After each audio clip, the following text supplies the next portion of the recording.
How to view Instagram Reel watch history. Hello everyone, welcome back to our channel, and in this video I'm going to show you how you will be able to view Instagram Reel watch history. So first of all you have to do is just simply open your Instagram account, and after that just click on the Reel section from the bottom menu. And over here, for example, I'm watching this particular reel, and by mistake I just changed this, and now I want to find the same reel. So in order to find the same reel, all you have to do is just simply come to your home screen and just click on the profile section from the bottom right corner and click on the three dot menu from the top right.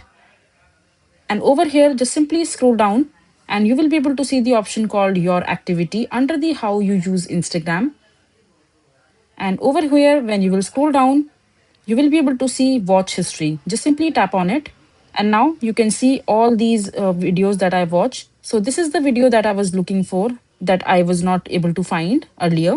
So yeah, this is basically how you will be able to check Instagram Reel watch history. I hope you find this video to be helpful.